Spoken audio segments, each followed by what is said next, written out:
Pendidikan adalah senjata paling ampuh untuk mengubah dunia. Kalimat itu disampaikan oleh Nelson Mandela puluhan tahun yang lalu, namun hingga kini senjata itu belum diberikan secara merata. Assalamualaikum warahmatullahi wabarakatuh. Selamat pagi, salam sejahtera untuk kita semua. Perkenalkan saya Salwa Nazil sebagai pembicara pertama dari tim Pro yang berdiri dengan sangat teknik untuk mendukung mosi perdebatan kita pada kali ini. Yakni, ilmuwan ini percaya bahwa sistem pendidikan masa depan yang ideal adalah sistem yang dipimpin oleh kecerdasan buatan, bukan oleh manusia. Dewan juri yang terhormat, apalagi kita tahu yang paling menyedihkan dari sistem pendidikan kita hari ini bukan soal gedung sekolah, bukan soal kurikulum, tapi soal ketidakadilan akses. Ada anak-anak di kota yang bisa belajar dari YouTube, ikut bimbel daring, bahkan les robotika. Sementara di tempat lain masih ada anak yang nulis di tanah karena bukunya pun tak ada. Dewan juri yang terhormat, lalu kita bertanya, apakah kita akan terus tunggu sistem memperbaiki semuanya? Berapa lama lagi? 10 tahun? 20 tahun? Oleh sebab itu, Dewan juri Mosi hari ini datang sebagai tamparan sekaligus ajakan. Beranikah kita percaya bahwa AI bisa menjadi jembatan pendidikan untuk semua? AI adalah sistem kecerdasan buatan yang bisa belajar menganalisis dan mengambil keputusan secara otomatis berdasarkan data. Pemerataan pendidikan adalah kondisi di mana setiap anak dimanapun mereka lahir memiliki hak untuk belajar secara setara dan merata. Dewan juri, tujuan kami jelas membuktikan bahwa AI bukan sekadar alat pelengkap, melainkan pemimpin sistem pendidikan yang baru yang membuka jalan, menurunkan kesenjangan, dan membawa harapan ke tempat yang paling tertinggal sekalipun. Mengapa kami setuju? Ada tiga alasan utama. Yang pertama, karena sistem pendidikan hari ini terlalu pilih kasih. Kalau kita lahir di kota, kita punya lebih banyak peluang. Tapi kalau kita lahir di desa, maaf, guru bisa absen, sinyal tidak ada, bantu dari pemerintah belum tentu datang. Sekarang bayangkan, hadir sebagai tutor digital. Dia tidak pernah absen, dia tidak pernah lelah, dan dia bisa disesuaikan sama cara belajar kita. Namun, mengapa itu ditolak? Yang kedua, karena bikin belajar bisa seperti GPS. Bayangkan di saat kita ingin ke suatu tempat, lalu kita membuka Google Maps, kita disuruh belok kiri, belok kanan, ke depan, belakang sesuai posisi kita. Itu yang dilakukan AI dalam bidang belajar. AI bukan buku yang satu arah, AI menentukan langkah kita. Kalau kita lambat, dia sabar. Kalau kita cepat, dia gas. Dan itu tidak bisa dilakukan guru dalam kelas besar dengan 30 anak.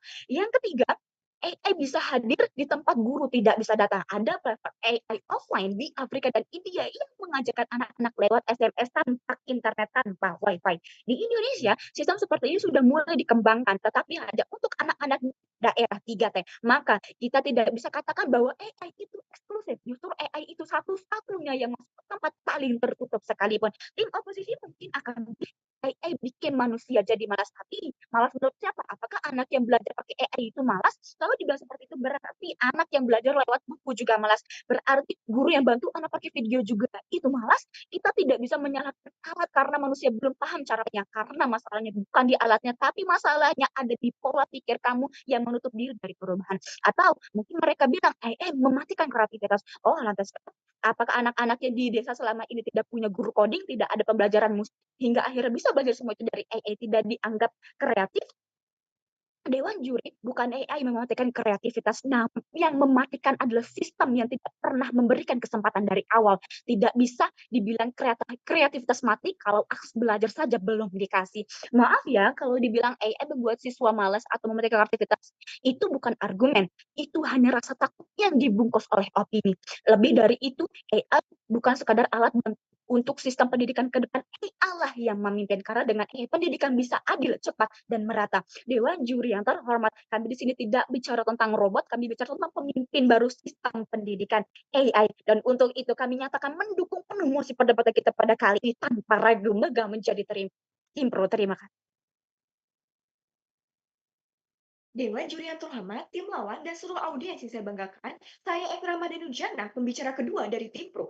Hari ini, saya berdiri bukan hanya untuk memperkuat argumen pembicara pertama, tapi juga untuk menyadarkan kita semua bahwa menolak AI dan pendidikan bukanlah sikap yang bijak, melainkan keputusan yang membiarkan jutaan anak tertinggal lebih jauh. Coba kamu bayangkan, kalau setiap anak memiliki guru pribadi secara gratis, yang tidak pernah lelah, tidak pernah mengeluh, dan mengerti cara belajar tiap anak. Entah kamu tinggal di kota, di desa, bahkan di tengah hutan, AI akan bisa hadir lebih cepat dari guru yang bahkan belum tentu akan dikirim.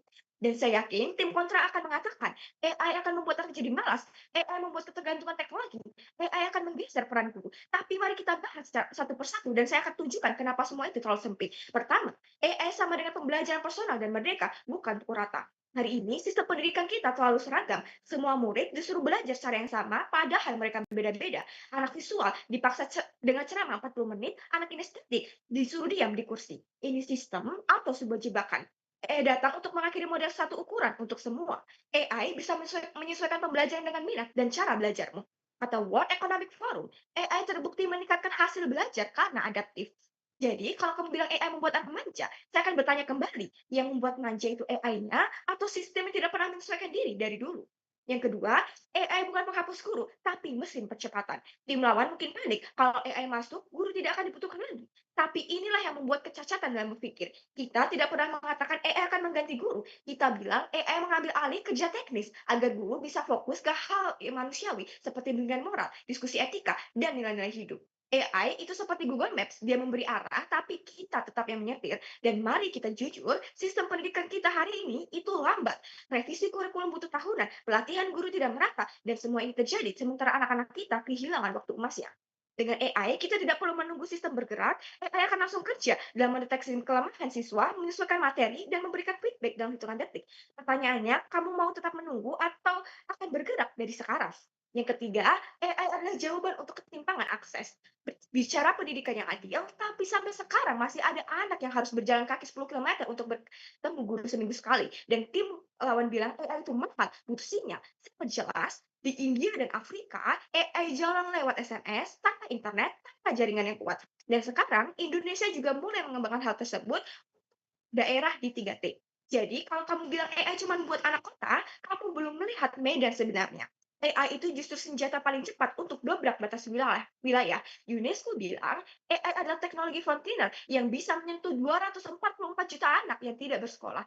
Jadi, pertanyaannya bukan kenapa AI, tapi kapan kita mulai pakai? Juri yang terhormat, jadi kalau tim lawan bilang AI itu ancaman, ancaman sebenarnya adalah sistem yang membiarkan jutaan anak tertinggal. Saya tutup dengan satu kalimat tegas, pendidikan harus dipimpin oleh siapa yang bisa hadir kapanpun dan dimanapun. Dan itu bukanlah sistem lama, itu adalah AI. Terima kasih. Selamat pagi, salam hormat Dewan Juri, tim lawan dan seluruh audiens. Saya, Sinarwani Sibrian, pembicara ketiga dari tim Pro. Hari ini saya berdiri di sini bukan hanya untuk menutup debat, tapi untuk menunjukkan alasan kuat kenapa kami menyetujui mosi ini. Karena kami percaya bahwa pendidikan masa depan baru dipimpin oleh siapa yang paling siap menjangkau semuanya. Dan AI, Artificial Intelligence, adalah jawabannya. Kenapa kami menyetujui mosi ini? Satu, karena hari ini jutaan anak masih tertinggal, bukan karena mereka bodoh, tapi karena sistem yang tidak adil, lambat dan terlalu sentralistik. Dua, karena AI yang bisa hadir tanpa lelah, tanpa batas geografi, dan tanpa diskriminasi. Tiga, karena masa depan pendidikan itu tidak bisa lagi digantungkan pada sistem yang hanya berpihak pada mereka yang tinggal di wilayah perkotaan. Itu alasan kenapa Timpo menyatakan sistem pendidikan masa depan yang ideal harus dipimpin oleh kecerdasan buatan. Baik, pertama mari kita uji status quo dan pembuktian. Tim kami sudah jelas dari awal. A. AI bukan pengganti guru, tapi pemimpin sistem. B. AI hadir saat manusia tak mampu menjangkau. C. AI bisa mempersonalisasi, mempercepat, bahkan memperluas akses pendidikan. Dari 5 posisi, saya belum melihat satupun argumen mereka yang menjawab posisi ini secara utuh. Yang mereka sajikan adalah satu, ketakutan, dua, asumsi, dan tiga, opini tanpa bukti. Juri, tolong di-highlight. Kedua, kalau kamu ingin menang dalam debat, kamu harus membuktikan itu, bukan hanya menghindar. Kedua, kami bicara tentang solusi nyata, mereka bicara tentang ketakutan imajiner. Kami sudah membuktikan bahwa AI itu bisa melakukan satu, menganalisis kebutuhan siswa secara real time, dua, mengajar tanpa sinyal, bahkan lewat SMS seperti di India, dan tiga, menjangkau anak-anak pelosok yang sudah bertahun-tahun ditinggalkan oleh sistem pendidikan. 5 posisi bilang AI bikin malas, bikin tergantung, tapi kamu sadar tidak? Yang membuat malas itu bukan AI, tapi sistem pendidikan yang tidak memberikan kesempatan. Jangan salahkan kalkulator karena kamu nggak ngerti tambah kurang. Salahkan sistemnya karena kamu nggak pernah diajarin dengan cara yang bisa kamu pahami. Ketiga, kami tidak hanya membangun, kami juga membantah. Kami buktikan bahwa pendidikan hari ini gagal menyelesaikan dengan tiap anak, namun AI bisa. B. Pendidikan hari ini terlalu lambat, namun sekarang AI mempercepat. C. Pendidikan hari ini tidak merata, tapi sekarang AI menjangkau mereka yang tertinggal. Di sisi oposisi, mereka runtuh dalam dua alasan. Satu, mereka terlalu sempit dalam melihat potensi AI. Dua, mereka terlalu nyaman melestarikan kegagalan. Jadi kenapa tim kami menang? Satu, karena kami menjawab mosi ini dengan logika dan bukti. Dua, karena kami adalah solusi jangka panjang, bukan ketakutan jangka pendek. Kalau kamu bilang AI itu berbahaya, saya jawab, yang berbahaya itu adalah sistem yang membiarkan jutaan anak kehilangan masa depannya. Dan pada akhirnya, kamu tidak bisa bilang kalau kamu peduli pendidikan, kalau kamu masih tetap menolak solusi yang terbaik yang sudah ada di depan mata kita.